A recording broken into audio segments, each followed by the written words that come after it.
નો પ્રથમ સ્નેહ મિલન સમારોહની અંદર ઉપસ્થિત મંચસ્થ વ્હાઇટ મિલિટરી ફોજ માતાઓ અને આટલી મોટી વિશાળ સંખ્યાની અંદર આ હોલની અંદર ખૂબ આવવાનું થયું છે અને તેમ છતાંય એક ખૂણો બાકી નથી. અતઃથી ઇતિ સુધી આપની ઉપસ્થિતિ છે ત્યારે આપ સૌના હૃદયમાં બિરાજમાન ભગવાન શ્રી રામ અને મા ભગવતીને મારા સત સત વંદન.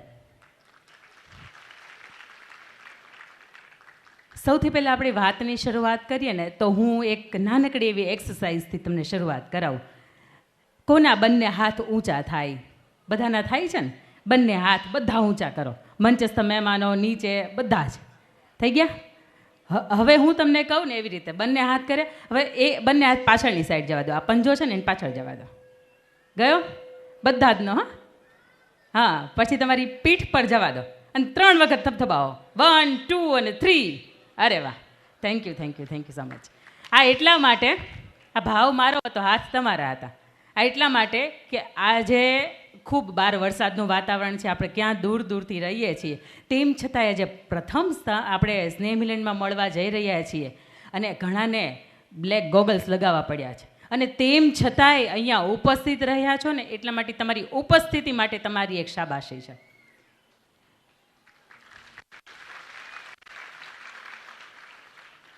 મને ગમ્યું તમે તમારા માટે તાલી પાડીને એ વાત. પછી આપણે શરૂઆત કરીએ ત્યારે અમારે કન્ફ્યુશિયસ નામના એક સરસ મજાના તત્વચિંતક થઈ ગયા. મારે એમને યાદ કરવા છે. એ હંમેશા એવું કહેતા, if you listen you forget. તમે માત્ર સાંભળશો તો તમે ભૂલી જશો. If you write you remember. તમે લખી રાખશો, ક્યાંક કોઈક બોલતું હોય, આપણે કંઈક સાંભળ્યું હોય, એ તમે ક્યાંક લખી રાખશો તો તમે યાદ રાખશો. But if you do you know it. પણ તમે એને સમજશો, તમે એને સાંભળવાની કોશિશ કરશો અને તમારા જીવનની અંદર ઉતારશો, તમે એનું અનુકરણ કરશો તો ચોક્કસ તમારામાં પરિવર્તન આવશે આવશે ને આવશે. પરિવર્તન છે એ આપણા સંસારનો નિયમ છે ને. પહેલાંના સમયમાં બળદગાડા હતા, હવે આપણે 4 વ્હીલો આવી ગઈ. પહેલાંના સમયમાં આપણે નદીએ પાણી ભરવું હોય તો આપણે નદીએ બેડું લઈને જવું પડતું. આજે આપણે નળ ખોલીએ ત્યાં આવી ગયું. પહેલાંના સમયમાં ગવર્મેન્ટ શાળાની અંદર જ આપણે ભણ્યા છીએ. આજે આધુનિક એવી હાઈ પ્રોફાઇલ હાઈ ટેકનોલોજીવાળી સ્કૂલો આવી ગઈ. પહેલાંના સમયમાં ચલો આપણે પહેરવેશમાંય બદલાવ કર્યો, આ પરિવર્તન આપણા બધામાં આવ્યું. પણ આપણા ઘરનો ગોળો હોય ને એને આપણે 1 વર્ષે 1.5 વર્ષે બદલી નાખતા હોઈએ ને. આપણે જે મોબાઈલ વાપરીએ છીએ એને ખબર છે કે 6-8 મહિને 1 વર્ષ દિવસે મોબાઈલની અંદર સોફ્ટવેર અપડેટની જરૂર આવે ત્યારે એને અપડેટ કરીએ છીએ. પણ આ બધામાં પરિવર્તન આવ્યું, પણ આપણા અંદર બહારથી આવ્યું. આ પરિવર્તન આપણી અંદરથી હજી નથી આવ્યું. આવ્યું છે? તમે મને વરાછામાં મૂકો તોય ભલે ને વેસુમાં મૂકો તોય ભલે, આપણે હતા એ નહીં. આપણે અમરેલીમાં હોય તોય ભલે ને અમેરિકામાં હોય તોય ભલે, આપણે હતા એના ઈ. આપણામાં પરિવર્તન આવે, આપણા વિચારમાં પરિવર્તન આવે, આપણા વ્યવહારમાં પરિવર્તન આવે, આપણી વાણીમાં પરિવર્તન આવે અને કોઈને જોઈને આપણને દયા ભાવ ઉપજાવે. માત્ર એવા એક ઉદ્દેશથી આ પરિવારનું એક સરસ મજાનું સ્નેહ મિલન તમારી વચ્ચે આ આયોજક સમિતિએ મૂક્યું છે. ત્યારે આ મંચ ઉપરથી 3 વ્યક્તિને વંદન કરવા છે મારે. સૌથી પહેલાં વંદન કે મંચ ઉપર બિરાજમાન દરેક વડીલો કે જેના સંસ્કાર થકી આજે આપણે ઉજળા છીએ. બીજા વંદન એ માટેના કે માતાઓ કે જેમણે આપણને પારણે ઝૂલાવ્યા ત્યાંથી લઈને આપણે એને એમ કહી દઈએ કે માતું અભણ છો બોલમાં, એ સાંભળી લેનારી સ્ત્રી આપણી જનેતા, એને મારે વંદન કરવા છે. ને ત્રીજા વંદન આજની આયોજક સમિતિ કમિટીને કે દરેક દિવસ એણે એવું વિચાર્યું છે કે મારો પરિવાર ભેગો થાય અને મારા ખ્યાલ મુજબ કદાચ આજે 29 ગામ ભેગા છે. મેં આ વર્ષની અંદર લગભગ 18 સ્નેહ મિલન કર્યા. આમાંથી આ એક પહેલું મારા માટે સ્નેહ મિલન છે કે આટલા મોટા અલગ અલગ ગામમાંથી તમે અહીંયા ઉપસ્થિત થયા છો અને તેમ છતાંય આટલી બધી નીરવ શાંતિની અંદર તમે સરસ મજાના બેઠા છો ને સાંભળો છો. એક વખત એ માટે તાલી પાડો કે આયોજક સમિતિ રાત દિવસ સૂતી નથી. અને એમાં ગઈકાલની રાત હતી ને એની અંદર તો આખું રિહર્સલ આવ્યું હશે. આમ બેસાડશું, આમ કરશું, કોઈની અગવડતા થશે, કોઈની સગવડતા થશે. અને આજના દિવસે કદાચ અહીંયા મંચ ઉપરથી કે તમારા નામની અંદર ક્યાંક અગવડતા રહી ગઈ હોય, તમારી સગવડતા ન સચવાણી હોય તો આ કોનો પરિવાર છે? આપણો ને હા, આપણું હોય ને ત્યાં માન અપમાનની ચિંતા ન હોય. આજનો મારે મુખ્ય વિષય એવો કંઈક છે કે વિષ્ણુ પુરાણ કોણે સાંભળ્યું છે?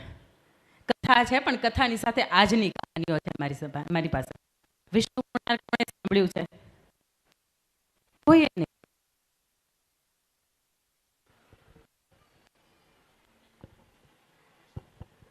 વિષ્ણુ પુરાણની અંદર સમુદ્ર મંથનની કથા આવે છે. હા કે ના?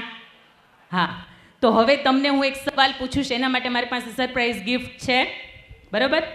હવે આ કથા જેણે સાંભળી હોય અથવા તો સમુદ્ર મંથનની વાત જેણે સાંભળી હોય એ લોકોએ મને જવાબ આપવાનો. એ હાથ ઊંચો કરીને, સમૂહમાં બિલકુલ નહીં બોલતા, કારણ કે સમૂહમાં મારી પાસે ગિફ્ટ વિતરણ ન થાય. સમુદ્ર મંથનની કથાની અંદર સમુદ્રની અંદર જ્યારે દેવો અને દૈત્યો સમુદ્ર વલોવતા હતા, એક આ બાજુ લઈ જાય ને એક આ બાજુ લઈ જાય, સમુદ્રનું વલોવાત ચાલતો હતો, એની અંદરથી કેટલા પદાર્થો અથવા તો કેટલા રત્નો બહાર નીકળ્યા? Rise your hand if you have answer. આપ દાદા, આપને પણ મારો સવાલ છે કે સમુદ્ર મંથનની અંદરથી કેટલા રત્નો અથવા તો કેટલા પદાર્થો બહાર નીકળ્યા હતા? તો પછી મારો વિષય કદાચ મને એવું લાગે છે કે અહીં યોગ્ય સ્થાને છે. તો એના માટે મારી પાસે જે પુસ્તકની ગિફ્ટ છે એ રહેશે મારી પાસે. ચલો હું તમને આન્સર આપું એનો. 14 રત્નો હતા, 14 પદાર્થો હતા. ઘણાને એવું છે કે તો મને ખબર હતી, 13 પછી તો 14 આવે જ, જેમ 14 કોટી બ્રહ્માંડ હોય ને એમ. એની અંદરથી સૌથી પહેલું નીકળ્યું હતું હળાહળ ઝેર, અને સૌથી છેલ્લું નીકળ્યું હતું અમૃત. તો આપણા જીવનની અંદર પણ ઝેરથી લઈને અમૃત સુધીની યાત્રા એટલે આપણા મનનું મનોમંથન. અને એ શરૂઆત કરું એ પહેલાં એક નાનકડી મજાની વાર્તા કહીશ કે એક વૃદ્ધ બા હતા. વર્ષો પહેલાં અંધારિયો યુગ હતો અને બા હતા એ દરજીનું કામ કરતા હતા. એક વખત રાત્રે એ ગામની અંદર, ગામની ચોકની અંદર અંજવાળું હતું અને ત્યાં વાંકા વાંકા કંઈક ગોતતા હતા. ગામના યુવાનો ત્યાંથી પસાર થયા. એણે પૂછ્યું, બા શું શોધો છો? એટલે બાએ કહ્યું કે મારી સોય ખોવાઈ ગઈ છે. એટલે યુવાનોએ કહ્યું, અમે મદદરૂપ થઈએ. એટલે બા કે સારી વાત છે, મારી તો હું તો વૃદ્ધાવસ્થા આવી ગઈ છે મારી, અને વાળવામાં તકલીફ છે. સરસ વાત છે, તમે મને શોધવામાં મદદરૂપ થાવ. ખૂબ 5-10 મિનિટ બધાએ પ્રયત્ન કર્યા પણ ક્યાંય સોય મળી નહીં. એટલે બાને ફરીથી પેલા યુવાનોએ પૂછ્યું કે તમને એક્ઝેક્ટ ખબર છે ક્યાં ખોવાણી છે? એટલે બા કે હા. તો કે તો તમે એક્ઝેક્ટ આપો ને તો ખબર પડે કે આપણને એ જ જગ્યા ઉપર શોધવાની. એટલે બાને પૂછ્યું તો બા કે મારી ઝૂંપડી છે ને એની અંદર ખોવાણી છે. તો પહેલાં લોકો તો હસવા માંડ્યા કે ભાઈ બા, તમારી ઝૂંપડીમાં સોય ખોવાણી તો તમે અહીંયા ગામના ચોકમાં કેમ ગોતો છો? એટલે બા કહે કે અહીંયા અંજવાળું છે ને એટલે, અહીંયા અંજવાળું છે એટલે કે હું ગોતું છું. તો ઓલા બધા દાદા, એટલે જે બધા યુવાનો હતા એણે એવું કીધું કે બા તો તમે મૂર્ખ કહેવાઓ, અંજવાળું હોય એની અંદર ન મળે. કદાચ અહીંયા સૂર્યનારાયણ બપોરના મધ્યાહનના તપતા હોય ને તોય અહીંયા તમારી સોય નથી ખોવાણી, એટલે તમને અહીંયા નહીં મળે. તમારી જ્યાં ખોવાણી છે ને ત્યાં જ તમને મળશે. તો એ બાએ એવું કીધું કે તો હું એક મૂર્ખી ન કહેવાઉં, મારી સાથે ઘણા બધા લોકો મૂર્ખ્યા કહેવાય. એટલે કે કેમ? એના ઘર જેમ સોય ઘરની અંદર ખોવાણી છે ને તમે બહાર ગોતો છો, એવી રીતે તમારા ઘરની અંદર સુખ શાંતિ અને તમારી સમૃદ્ધિ છે ને, તમારું ઘરનું જે આંતરિક સુખ છે ને એ આપણા પરિવારની અંદર અને આપણા ઘરની અંદર ખોવાયું છે ને આપણે જગતના ચોકની અંદર ગોતવા નીકળ્યા છીએ. આ તકલીફ અહીંયા થાય છે. પછી આપણને બહારથી એમ લાગે કે પ્રકાશ હશે, અહીંયા ગોતીએ પણ ત્યાં કાંઈ છે નહીં. ત્યાં ક્ષણિક સુખ મળે, પણ જે સાચું સુખ આપણા પરિવારની અંદર, આપણા કુટુંબની અંદર, આપણા 2-5 જે પ્રિયજનો છે એની વચ્ચે હોય, એવું સુખ આ દુનિયાની અંદર ક્યાંય પણ એક પણ ખૂણામાં નથી. પાછા આપણે આવ્યા વિષ્ણુ પુરાણની અંદર. ખૂબ મજાની કથા છે સમુદ્ર મંથન. અને સમુદ્ર મંથનને હું મારી દ્રષ્ટિએ મનોમંથન જેવું રાખું છું. જેમ સમુદ્ર મંથનની અંદર કેમ દેવો અને દાનવો અને દૈત્યો, દેવો અને દાનવો હતા, એની જેમ આપણા મનની અંદર સકારાત્મક અને નકારાત્મક વિચારો છે. આપણે અહીંથી કૂદકો મારવો હોય ને તો પહેલો વિચાર આવે કે મારી જાઓ, પાછો બીજો વિચાર આવે કે ના ના પગ ભાંગશે, નથી મારવો. થાય છે ને ઘણી વખત કોઈ પણ કામની આપણે શરૂઆત કરીએ ને એટલે 2 વિચાર આપણા મગજની અંદર આવે, એક સારો આવે ને એક નબળો આવે. સૌથી પહેલું એની અંદરથી જે 14 પદાર્થો નીકળ્યા હતા ને એ આપણને જીવન જીવવાની કળા શીખવે છે. જો તમે વિદ્યાર્થી હોય તોય ભલે, જો તમે આદર્શ ગૃહિણી હોય તોય ભલે, આદર્શ માતા હોય તોય ભલે, આદર્શ ઉદ્યોગપતિ હોય તોય ભલે, કે પછી આદર્શ પરિવારના મોભી હોય તોય ભલે. આ 14 રત્નોની કથા છે ને એ ખૂબ મજાની તમને કહાની, તમને એની જે વાર્તાઓની અંદરના જે પ્રાસંગિક છે ને એ તમને મજાનું શીખવે છે. સૌથી પહેલું હતું હળાહળ ઝેર. ઝેર છે એ જીવનની અંદર નકારાત્મકતાનું પ્રતીક છે. ઘણી વખત કોઈ સ્થળ હોય ત્યાં તમે જાઓ ને તોય તમને ખરાબ વિચારો આવે. ઘણી વખત કોઈ તમે માણસની બાજુમાં બેસો ને તોય તમને નકારાત્મક વિચારો આવ્યા કરે. અને એ નકારાત્મકની અંદર આપણે આજની તમે કંકોત્રી જોઈ, આપણું જે સ્નેહ મિલનનું કાર્ડ છે એ તમે જોયું? હા કે ના? ધ્યાનથી જોયું? એમાં જે પહેલું પેજ છે, સૌથી પહેલું પેજ, એમાં કયા બે મહાનુભાવોના ફોટા છે? ડાબી બાજુ સરદાર વલ્લભભાઈ પટેલ ઊભા છે અને જમણી બાજુ સ્વામી વિવેકાનંદ ઊભા છે ને.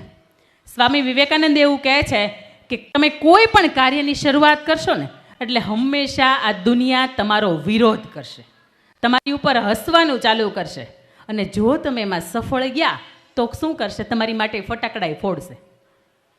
તમે કોઈ પણ કાર્યની શરૂઆત કરો ત્યાંથી